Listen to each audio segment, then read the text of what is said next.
close battles with him. How kind of difficult for you was it going into the match, maybe not quite knowing what shape he was going to be in and what to expect? Well, I was trying to focus on myself and being told by a team as well to kind of prioritize my own things rather than really thinking about how he's feeling or how he's going to move and how he's going to play. But it's easier said than done. You know, when I was on the court at the beginning, I was really paying too much attention on his movement and what he was really doing, and I wasn't in the right balance. I wasn't hitting the ball. I wasn't executing the shots the way I wanted it, and it resulted with a 4-1 deficit in love 40. And then I was just fortunate to serve well at those moments. And I think throughout the entire match, that was probably the best shot I had in the game. It got me out of the trouble several times. And, after clinching the first set, which was crucial, I think I relaxed more and kind of started swinging through the ball better and felt more in control of the match in the second and third set. It's never easy to play Roger, you know. I mean, obviously he was hurting. I mean, you could see it in his movement. And respect to him for trying his best, you know. After losing the first set, he got a medical, he came back and played all the way through. So that's really worth respect, and it's unfortunate that he was not at his best, but I still think he played pretty well. You know, he was coming to the net and trying to mix things up, and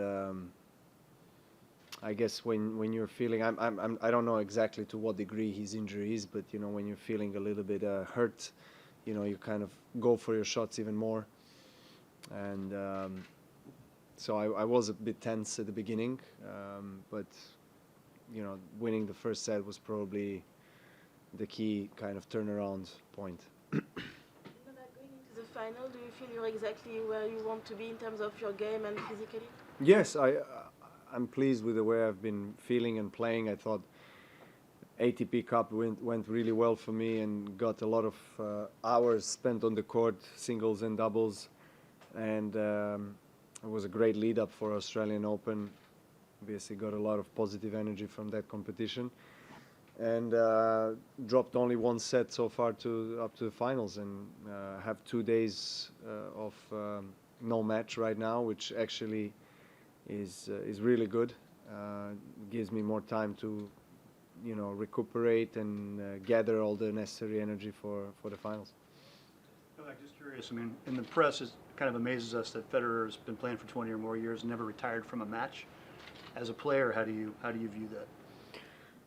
Respect. I mean, that's all I can say. I mean, I did have retirements throughout my career. I know how it feels when you're hurt on the court. I know the amount of thoughts that go through your mind, whether or not you should continue or not, whether it's going to get worse. Only the player knows at that moment, you know, what you go through. So obviously it's really hard to compare injuries, because everyone goes through their injury respectively, individually. But it's I think amazing fact that he has never retired his match, you know, not a single match throughout his career. That's huge respect for that. There are two younger players in the other semi-final. Obviously, Dominic Thiem has a very good head-to-head in the last 12 months against you, top 3 guys. But I'm curious, what do you think about the development of Alexander Zverev, especially the last 2 weeks here after the ATP Cup, and who do you expect in the final?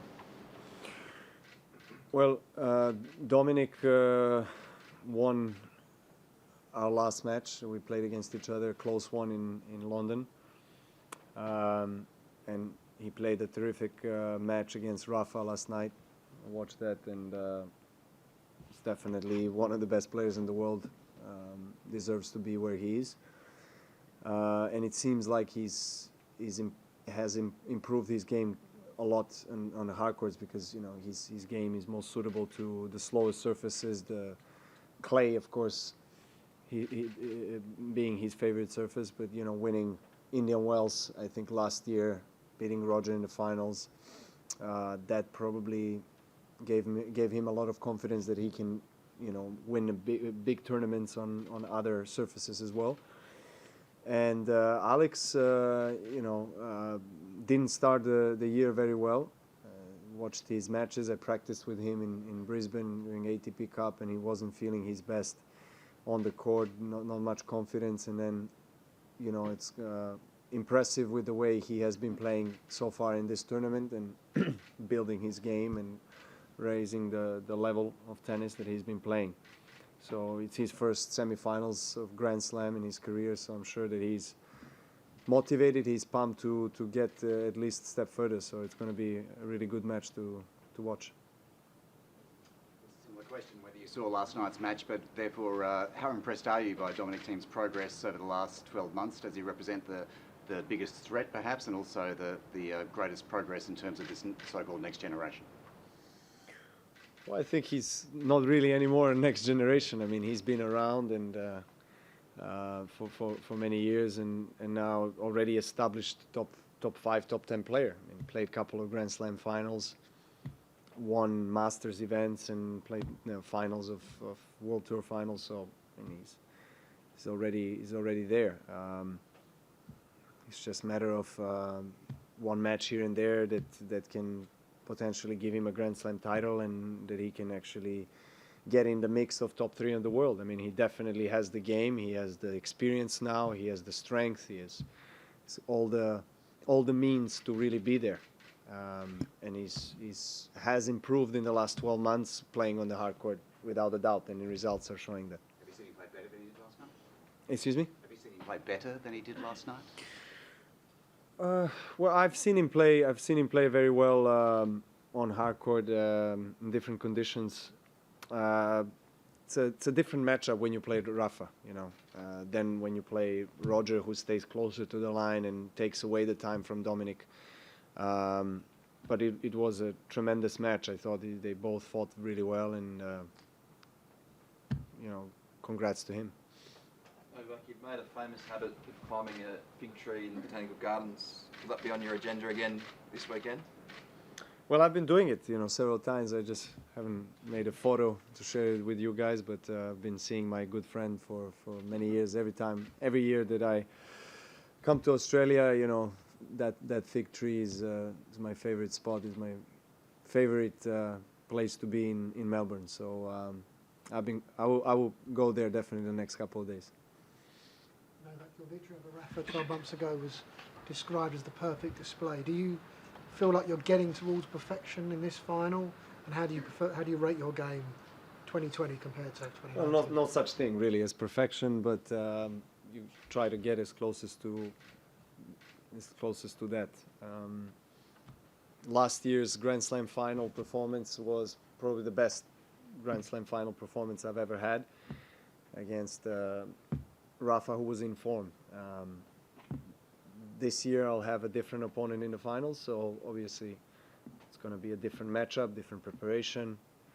The contrast of styles of play between Dominic and Zverev is pretty big. I mean, I think one-handed backhand, heavy spin, a lot of power in the shots from Dominic, and then one of the biggest serves, Zverev, and a little bit of a different style of play, both from back of the court. So I'll prepare myself for that match, and hopefully I'll be able to perform as well as I always had in Australian Open finals. Novak, your coach, Goran, was recently announced as an inductee to the Tennis Hall of Fame. Just talk a little bit about that and what he's kind of brought to your camp, like the positive energy and the inspiration that he brings to you. Yes. I'm really glad to see him enter the Hall of Fame this year. He's a great friend. Has been a mentor for many years to me. I mean, I've seen him on the tour, and as of course when he was finishing his career, and also last 7-8 years, I've seen him a lot as a coach of other players, and he's a great guy and speak the same language. He come from very similar cultures, so he was one of my heroes growing up, and we go back since I was 12 years old. So I do share some really nice moments with him throughout my upbringing and my evolution as a tennis player, and he has been a significant part of my growth as a tennis player, and to have him in my corner in my box is really a great honor and great pleasure. So he brings obviously a little bit of a different style of coaching than Marian,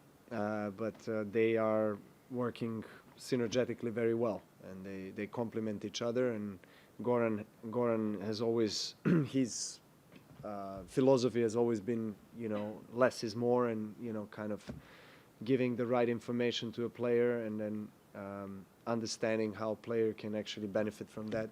So he likes to simplify things, and it's working well. I'm curious what you made of the protests that John McEnroe and Martina Navratilova did a couple days ago of the Margaret Court Arena and the banner they had, and just also what it sort of says about the game that the players who are most vocal against this are ones who are over 60 years old. I've seen the photo. I've seen the banner. I haven't really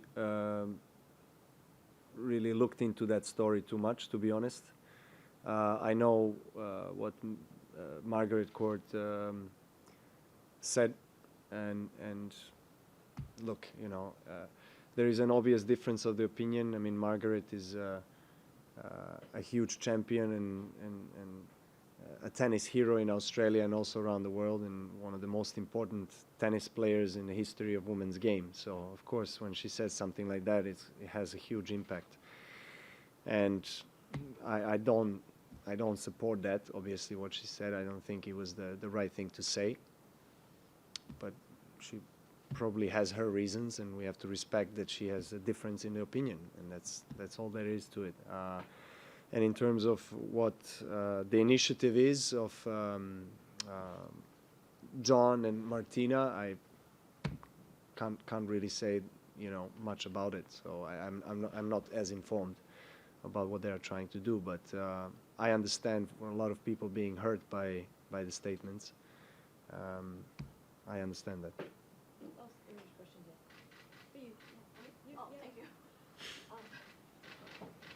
Many people say experience helps players a lot, and maybe in many cases experience might be a big advantage. But when you won this tournament first time, you were 20 without much experiences. So what is the advantage of not having experiences? Well, I think there is more advantage to have the experience than disadvantage. I think it's better, obviously, coming into the Grand Slam finals to have some experience behind you, but at the same time, if you don't have that experience, maybe then you don't have the expectations, or you don't have the pressure of being in the finals that you need to win.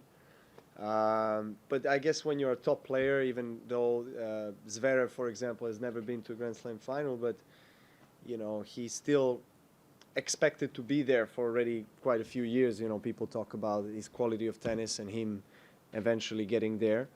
And Dominic has been there, a couple of times, and the younger players now coming up and challenging us oldies to get to the Grand Slam finals, and I think it's happening already. So you're going to have Dominic or Sasha in the finals, and it's inevitable that it's going to happen more frequently in the future.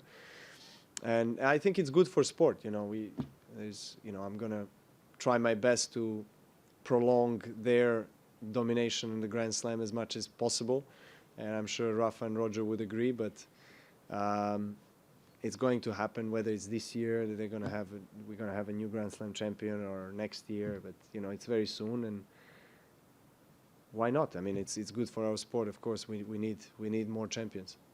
Thank you very much. Thank you.